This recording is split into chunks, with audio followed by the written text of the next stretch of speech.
In 1665, a small English village learned it had the plague, and they had a choice: run, scatter into the countryside, reach the cities, save themselves, or stay.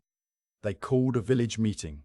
They voted, and every single person agreed to draw a circle around themselves and never cross it, not because soldiers forced them, not because the gates were locked, because they decided strangers were worth dying for.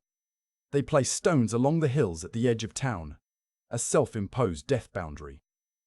Inside the circle, plague. Outside, the rest of England, and they stayed inside, 350 people, farmers, miners, children. For 14 months, September 1665, Eyam, Derbyshire, population, roughly 350.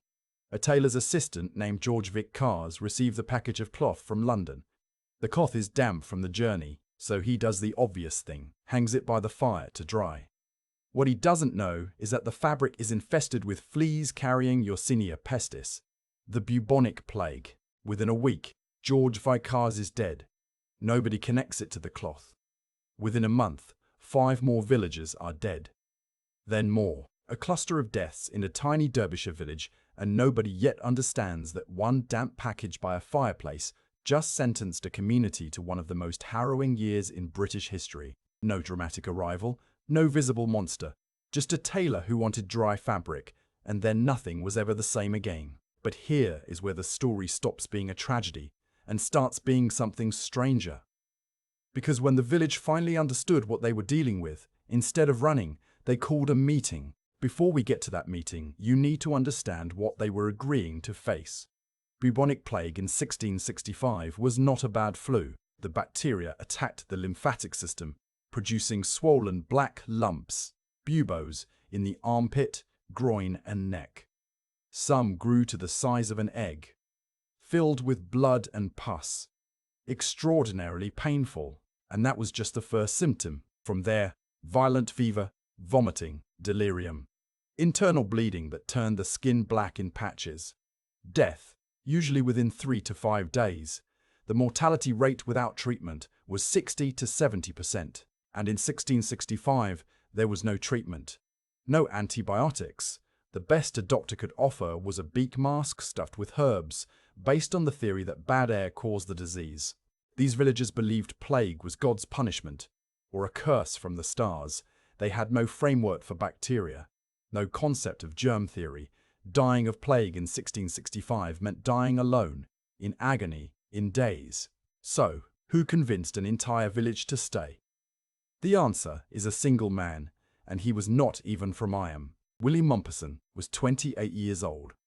He had only been the village rector for a year, an outsider, Anglican, appointed by the local landowner, which meant half the village already resented him. His predecessor, Thomas Stanley, was a Puritan removed from the post who still lived in the village, still commanded loyalty, and had every reason to despise Mompesson.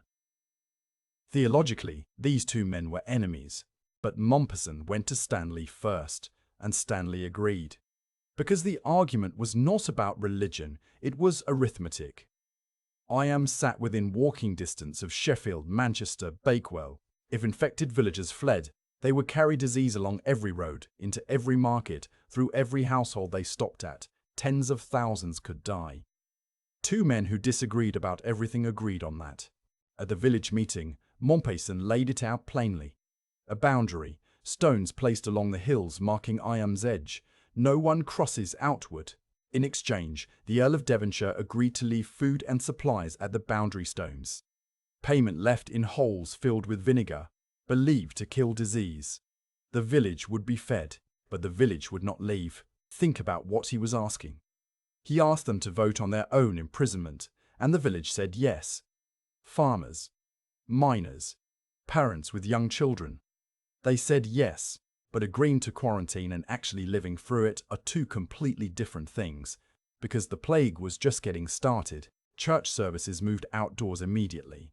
Mompesson understood, even without germ theory, that packing sick people into an enclosed stone building was accelerating the deaths. Services happened in a natural amphitheatre in the hills, the Cucklet Delph, with families spaced apart, standing in open air, singing hymns into the Derbyshire wind. It was the 17th century's version of social distancing. As 1666 progressed, the deaths compounded so fast that normal burial became impossible.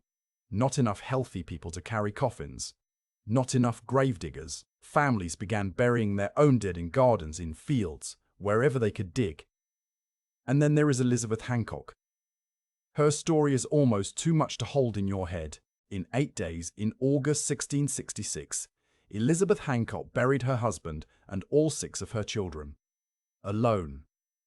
She dragged the bodies across a field to a plot in the O'Reilly farm because the churchyard was full. 6 children, 8 days. Alone. The field is still called the Riley Graves. You can visit it today. There are 7 stones in the grass. But here is the detail historians still find almost unbelievable. Throughout 14 months of plague, with bodies in the gardens and death in every house, not one person broke the quarantine. Except one, and what happened to him is a story on its own. First, there was Marshall Howe, a man who found a way to survive that also served the village. Marshall Howe had survived the plague in the early months, and like many in the 1600s, he believed that surviving once meant immunity, so he became the village's unofficial body collector, entering homes of the dying, carrying out the dead, digging graves. In exchange, he helped himself to whatever valuables the dead had left behind. He was not evil. He was human. Howe represents the part of the Eyam story that is darkest and most honest, that not everyone who stayed was a saint. Some people stayed because they found ways to profit. He found a transaction that kept him alive while wrapping it in logic that let him take things from people who no longer needed them. We should sit with that uncomfortable truth. Then there was the one attempted escape. A young man whose name history did not bother to preserve fled toward the nearby village of Tideswell. Locals spotted him on the road, kept their distance, threatened him, and turned him back. He returned to Eyam. He stayed inside the boundary. And then he died. By summer 1666, the plague had reached its terrible peak. The final toll of roughly 350 villagers, somewhere between 260 and 270 died. Nearly 80% of the population. Mompesson wrote to his uncle, describing Eyam as a place of so much misery and death. He wrote that in August 1666, after burying his own wife Catherine, the man who organized the quarantine watched the plague kill the person he loved most. He survived. He left Eyam after the quarantine ended, apparently unable to bear staying in the place where she died. And you cannot blame him. But here is the other number, the one that makes the first number mean something different. Epidemiologists who have modeled the Eyam quarantine estimate it prevented the plague from reaching hundreds of thousands of people across northern England. 260 dead. Potentially hundreds of thousands saved. One village of 350 absorbed a wave that could have destroyed Sheffield, Manchester, every market town for 50 miles. Sit with that ratio for a moment. But here is the part nobody talks about. The Eyam quarantine was not just a moral act. It accidentally produced something scientists still use today. Because Eyam was isolated, documented and small, its parish records captured something extraordinary, a near-perfect epidemiological dataset. Who died, when, in what order, in which household? In the 20th century, geneticists began studying the descendants of Eyam survivors, and they found something that stopped them cold. A significant proportion of Eyam's surviving descendants carried a mutation in a gene called CCR5. This mutation alters a protein on the surface of certain immune cells. In the 1990s, researchers discovered that this same CCR5 mutation provides substantial resistance to HIV. The virus cannot easily enter cells that carry it. The plague of 1666 appears to have created evolutionary selection pressure that preserved this mutation across generations. The villagers who survived, the 20%, were disproportionately likely to carry CCR5 variants. Their children inherited it.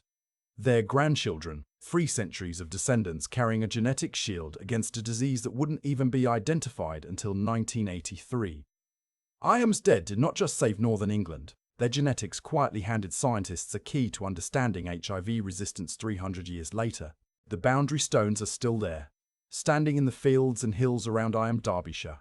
Any visitor can walk out to them. There is no fence, no lock, no barrier. There never was.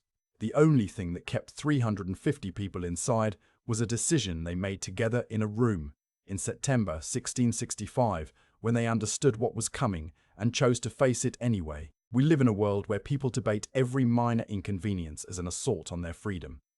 Every small ask framed as tyranny.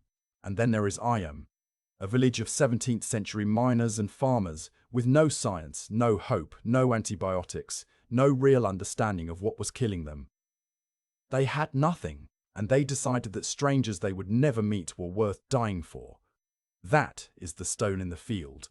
That is what it marks.